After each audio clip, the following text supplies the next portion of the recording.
Hi friends, welcome back to our channel. ఈ సీజన్లో వచ్చే వెజిటబుల్ గుర్తుందా మీకు? అదేనండి ఆరకాకరకాయ. ఆషాఢ మాసంలో మొదలయ్యి 3 months వరకు వస్తాయి కదా, వీటినే బోడకాకరకాయలు అని కూడా అని అంటారు. ఇవి మార్కెట్లో దొరుకుతాయి కదా. పెద్ద పెద్ద కాయల్ని చూసి తీసుకోండి. వాటిలో గింజలు ఉంటే మాత్రం కర్రీ చాలా టేస్ట్ ఉంటుందండి. ఈ కాకరకాయల గ్రేవీ కర్రీ ఎలా తయారు చేసుకోవాలో చూద్దాం, వచ్చేసేయండి. ముందుగా ఆరకాకరకాయల్ని బాగా నీటితో కడిగి శుభ్రం చేసుకోవాలి. వాటిని 2 ముక్కలుగా కట్ చేసుకోవాలి. అందరూ ఎలా ఉన్నారు? ఈరోజు మేము బయటికి వెళ్తే మాకు ఆరకాకరకాయలు కనిపించాయండి. అవి మాకు చాలా బాగా ఇష్టం. మీలో ఎంతమందికి ఆరకాకరకాయలు అంటే ఇష్టమో చెప్పండి. మిక్సీ జార్ పెద్దది తీసుకొని అందులో 1 కప్పు ధనియాలు, ఎండు కొబ్బరి ముక్కలు, ఉల్లిపాయలు, కొన్ని జీడిపప్పులు, అల్లం, లవంగాలు, మెంతులు, వెల్లుల్లిపాయలు 5 రెబ్బలు, కొంచెం బెల్లం ముక్క మొత్తం వేసేసుకొని మెత్తగా పేస్ట్ లాగా చేసేసుకోవాలి.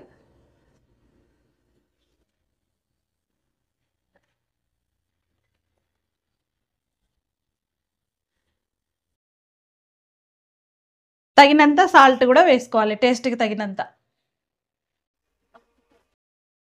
గ్రేవీకి కావాల్సిన ఐటమ్స్ ఇందాక మనం మిక్సీ పట్టుకున్నాం కదండి, ఆ గ్రేవీని ఇలా మెత్తగా పేస్ట్ లాగా చేసుకోవాలి. ముందుగా గ్యాస్ వెలిగించుకొని ఒక బాండీ పెట్టుకొని అందులో 1 కప్పు ఆయిల్ వేసుకొని, ఆయిల్ బాగా వేడెక్కిన తర్వాత అందులో మనకు కావాల్సిన పోపు దినుసులు వేసుకొని డీప్ ఫ్రై చేసుకోవాలి.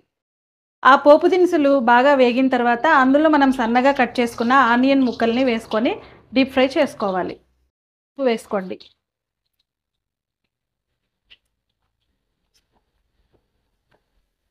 పసుపుని యాడ్ చేసుకున్న తర్వాత ఈ మిశ్రమం మొత్తం ఉల్లిపాయ ముక్కలకి బాగా కలిపేలాగా అటు ఇటు కలుపుకోవాలి.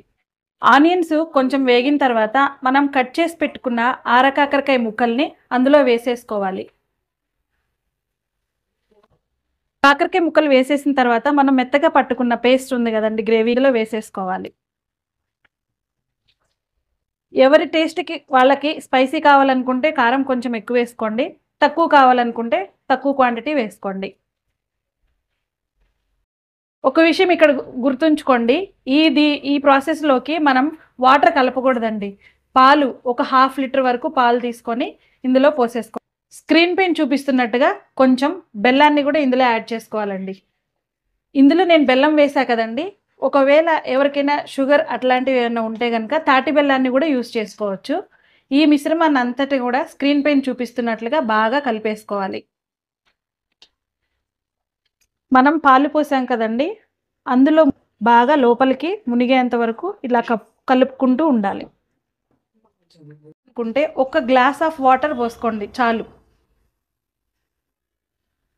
స్క్రీన్లో చూపిస్తున్నట్టు ముక్కలన్నీ అట్లా వాటర్లో మునిగిపోయేలాగా అట్లా ఉండాలండి. ఇలా ఉన్న తర్వాత దాని మీద మనం ఒక మూత పెట్టేసుకుందాం. ఇందాక మనం గ్రేవీ మిక్సీ పట్టేటప్పుడు అందులో సాల్ట్ వేసుకున్నాం కదా, ఇక్కడ మళ్ళీ మీకు ఏమైనా కొద్దిగా సాల్ట్ తక్కువ అనిపిస్తే ఈ మిశ్రమం ఇలా ఉన్నప్పుడు మాత్రమే ఆ సాల్ట్ కారం తగినంత వేసుకొని చూసుకోండి.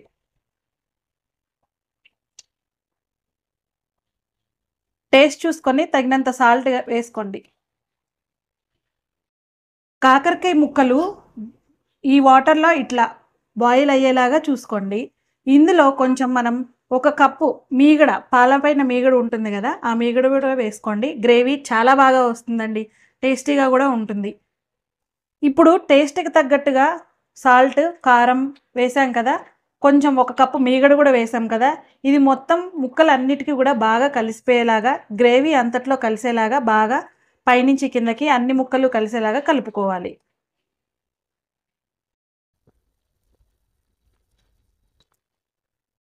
కాకరకాయ కర్రీ కోసం మేము 1 year మొత్తం కూడా వెయిట్ చేస్తామండి ఈ కర్రీ కోసం అని. ఈ ముక్క ఉడికిందా లేదో మనం మధ్యలో ఇలా టెస్ట్ చేసుకొని చూడాలండి. ముక్క సగం ఉడికింది, ఇంకా కొద్దిగా ఉడకాలి. ఈ ముక్కలన్నీ బాగా ఉడికేదాకా ఈ మిశ్రమాన్ని అంతటిని జస్ట్ మీడియం ఫ్లేమ్లో పెట్టుకొని ఒక 5 to 10 minutes వరకు మూత పెట్టేసుకొని ఉంచుకోవాలండి. ఈ ప్రాసెస్ మొత్తం కూడా దగ్గరికి వచ్చేలాగా చూసుకోవాలి. గ్రేవీ మొత్తం ఇలా దగ్గరికి ఎలా వచ్చేసిందో ఇలా వచ్చేంత వరకు కూడా సిమ్లో పెట్టుకొని మీరు చూసుకోవాలి. మధ్య మధ్యలో మాడిపోకుండా కలుపుకుంటూ ఉండాలండి.